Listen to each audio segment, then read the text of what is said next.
racism, cutthroat, might not work the whole year. Some jobs pay more than others. Gotta wake up mad early. Wake up when the sun's down. Get out of work when the sun's down. Can't take days off when it's your kid's birthday. Might have to work Christmas Eve. Might have to work Christmas Day. Definitely ain't going on no vacations, I'll tell you that much. This is why I lie. Because no matter what job you end up getting, you're gonna go through all that stuff. When you learn a trade, you can literally take that with you anywhere in the world. Like, that's a skill that you own. It's not something that it's a job where you're relying on somebody and you got to keep showing up, because even though you hate your job and you hate your boss and you hate your coworkers, you got to keep showing up every single day because you got to pay the bills. When you learn a skill, when you learn a trade, you can take that with you anywhere. You can literally quit your job, bounce, and go find a job somewhere else where the headaches aren't as big. The truth is, I lie a lot. Find out why I lie so much in this video coming up. Clap for the money, you know how we bang. So the reason why I lie so much is because if you're going to join any trade, the carpenters, the plumbers, maybe even the electricians, structural iron workers, you're going to join Local 46, which are basically carpenters that work with metal. If anything that looks like it could be carpentry work, but it's made out of metal, is usually handled by Local 46. So they're basically essentially carpenters that weld a little bit for finished work, like staircase trim and stuff like that. If you're going to join one of the skillful unions, then there is quite a bit of a learning curve. The reason why I never talk about it is because, one, I'm optimistic. I do believe that anybody can do it. And then two is because I don't want to discourage anybody from joining one of those unions just because there's a bit of a learning curve. You know, that's not something that should discourage you from joining, or you thinking that maybe you're not cut out for it, because working construction at the end of the day, although it might have a bit of a learning curve, is not, you don't have to be a super genius to work construction.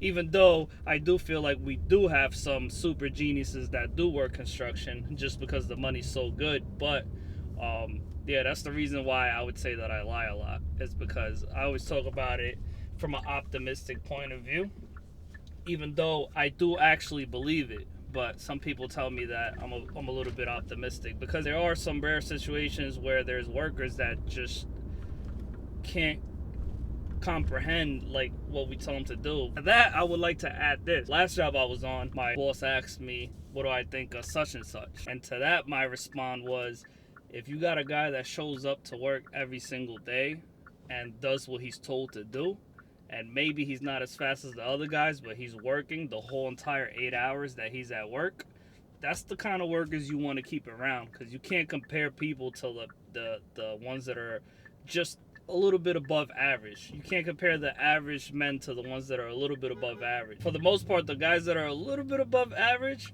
they bounce around. They don't stick around to one company. You tell them the wrong thing and then boom, they're out of there. You got a guy that shows up to work every single day, works the whole entire 7 hours or 8 hours. Most jobs are 8 hours now. You got a guy that shows up to work every single day and works the whole entire 8 hours. Just keep him around, because the guy who's like obese, the guy who's a little bit above average, the guy who's way above average, he got things to do. He's taking off for the kid's birthday. He's taking off for any little excuse. He got a little bit of a cold and he's taking off. So at least the guy that's a little bit above average, he's gonna show. At least the guy who's average is gonna show up to work every single day and give you a solid 8 hours of work. Even if he doesn't move as fast, but he's gonna be a number that's gonna be there. Just started back and I already got laid off. The reason why I got laid off is because I had to take a few days off. More like 3 weeks off. I had to take 3 weeks off.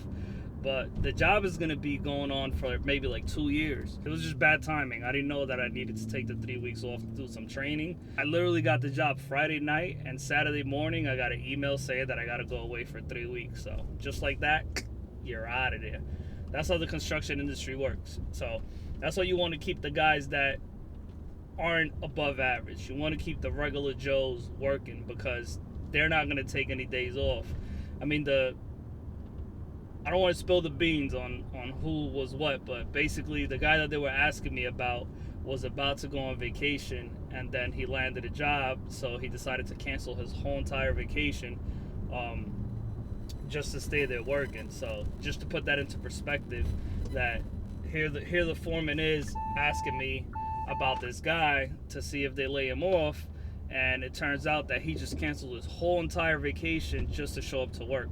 And then meanwhile, on the flip side of things, you got me, who got the opportunity to do something that wasn't mandatory for 3 weeks of training, and I jumped on it as soon as I could, like, you know what I'm saying? So it's kind of like a small world. In Spanish it sounds better, but there's a phrase that says it's a small world and it turns. So el mundo pequeño y da vuelta. Just wanted to drop that down. I do lie sometimes. You know, work construction is, for me, is pretty easy. I think anybody can do it, but there are some people, some rare situations, some rare cases where people just don't cut it and they just can't learn how to cut it. So yeah, if you guys enjoyed this video, short video, don't forget to hit the thumbs up. Don't forget to hit subscribe to watch more videos like this, and I'll see you guys on the next one. You already know what my slogan is. I sound like a battle rapper. My name's Ruben Lopez, and I'm from New York, son. Peace.